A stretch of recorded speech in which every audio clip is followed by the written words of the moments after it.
Mother Teresa and institute of computer education में आपका स्वागत है। नेक्स्ट स्टेप जो हमारे पास अवेलेबल है वो है ट्रांजिशंस के रूप में। ट्रांजिशन में 3 ग्रुप अवेलेबल है, preview, transition to this slide और टाइमिंग के रूप में। प्रीव्यू का अर्थ है कोई भी इफेक्ट जो आपके पास स्लाइड में अवेलेबल है उसको आप देख सकते हैं।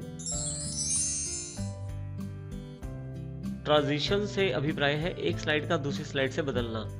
जब एक स्लाइड दूसरी स्लाइड से बदलती है तो उस प्रक्रिया को ट्रांजिशन कहते हैं। तो ट्रांजिशन में आप काफी इफेक्ट अप्लाई कर सकते हैं अपनी प्रेजेंटेशन पे और अपनी स्लाइड्स पे। देखिए यहाँ मेरे पास काफी सारे ट्रांजिशंस अवेलेबल हैं इफेक्ट्स के रूप में। जैसा इफेक्ट मैं चाहता हूँ वैसा इफेक्ट मैं अप्लाई कर सकता हूँ। देखिए मान लीजिए मैं श्रेड इफेक्ट अप्लाई कर देता हूँ। इस इफेक्ट को अप्लाई करने के साथ ही इफेक्ट ऑप्शन से आप इसके अतिरिक्त काफी सारे ऑप्शन ले सकते हैं इस पर्टिकुलर इफेक्ट के साथ, जैसे पार्टिकल्स आउट, ये आपके पास अवेलेबल है, स्ट्रिप्स आउट। इस तरह से जैसा इफेक्ट आप चाहें वैसा इफेक्ट आप ले सकते हैं।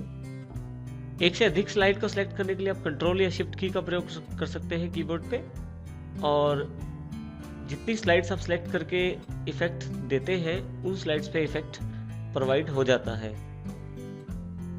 नेक्स्ट ग्रुप जो टाइमिंग का अवेलेबल है उसमें हमारे पास साउंड से रिलेटेड ऑप्शन अवेलेबल है। यदि आप ट्रांजिशन के साथ साउंड देना चाहते हैं तो वो साउंड दे सकते हैं। देखिए जिस साउंड पे मैं जाके क्लिक करता हूँ वैसा साउंड मेरे पास अवेलेबल हो जाता है उस एनिमेशन में।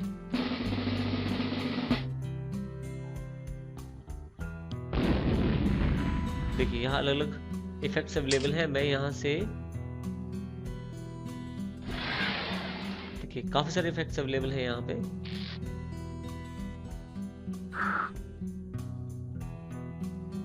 एप्लॉज का इफेक्ट ले लेता हूँ यहाँ से मैं, और यहाँ से आप ड्यूरेशन भी बता सकते हैं कि कितनी देर लगे या कितनी ट्रांजिशन में कितना टाइम लगे, और आपकी जो स्लाइड है उसको एक स्लाइड से दूसरी स्लाइड बदलने में 3 सेकंड का समय लगेगा। यदि आप साउंड पे क्लिक करें और सबसे नीचे देखें तो लूप अंटिल नेक्स्ट साउंड, यानी कि जब तक आपके पास अगली साउंड नहीं अवेलेबल हो जाती तब तक एक ही साउंड को रिपीट करता रहेगा। मैं इस ऑप्शन को क्लिक कर देता हूँ। देखिए यहाँ मैंने क्लिक कर दिया है, तो जैसे ही मेरे पास अगली साउंड अवेलेबल नहीं होगी तब तक ये एक ही साउंड को लूप में रखेगा, यानी कि एक ही साउंड को रिपीट करेगा बार बार। और यहाँ मेरे पास बटन है अप्लाई टू ऑल।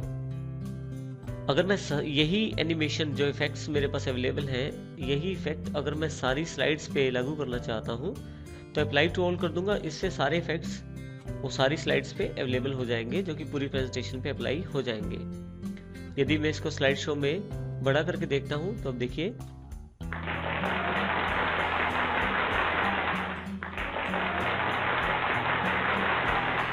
क्लिक करके मैं स्लाइड्स को बदल सकता हूँ।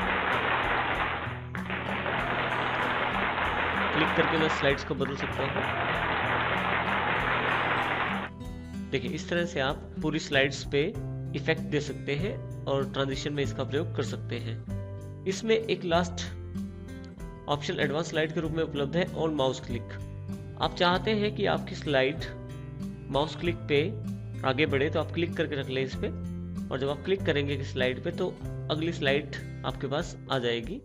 और आप चाहें तो आफ्टर में टाइम सेटिंग करके एक पर्टिकुलर टाइम के बाद उस स्लाइड को खुद लेके आ सकते हैं। इसका अर्थ यह है कि अगर यदि आप कोई भी क्लिक ना करें तो जो समय आप यहाँ निर्धारित करेंगे उतने समय के बाद अगली स्लाइड आपके पास अवेलेबल हो जाएगी। जैसे मान लीजिए मैं 1 सेकंड कर देता हूँ यहाँ पे,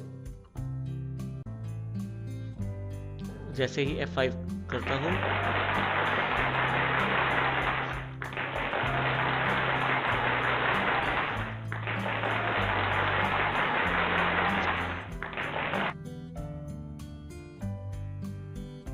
देखिए एडवांस स्लाइड का जो ऑप्शन है वहां से आप अगर ऑन माउस क्लिक करते हैं तो जब भी आप स्लाइड शो देखते हैं तो माउस का क्लिक करने के साथ आप अपनी स्लाइड को बदल सकते हैं। और इसके साथ ही आफ्टर, यहाँ आफ्टर का ऑप्शन है। जो टाइम आप भर देंगे, यहाँ सेकंड्स में अगर टाइम भर दीजिए आप, देखिए जो मैंने 4 सेकंड का टाइम भरा है उतने सेकंड्स के बाद स्लाइड खुद ब खुद चेंज हो जाएगी अपनी अगली स्लाइड से।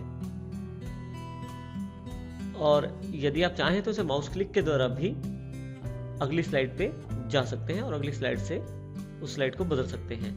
और इस तरह से मैंने दोनों ऑप्शन सेलेक्ट कर दिए हैं। जैसे ही मैं इसको F5 के द्वारा स्लाइड शो में देखता हूं,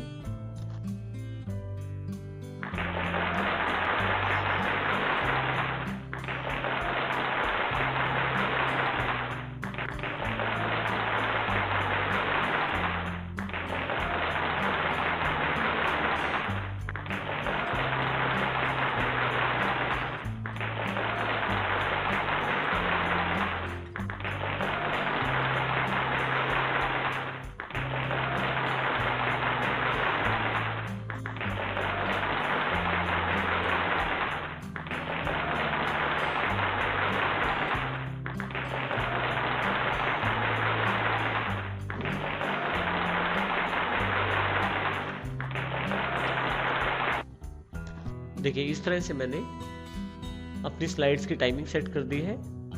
अब चाहे तो हर एक स्लाइड पे अलग ट्रांजिशन इफेक्ट भी दे सकते हैं। इसके लिए केवल आपको स्लाइड को सिलेक्ट करना है और जो इफेक्ट आप देना चाहते हैं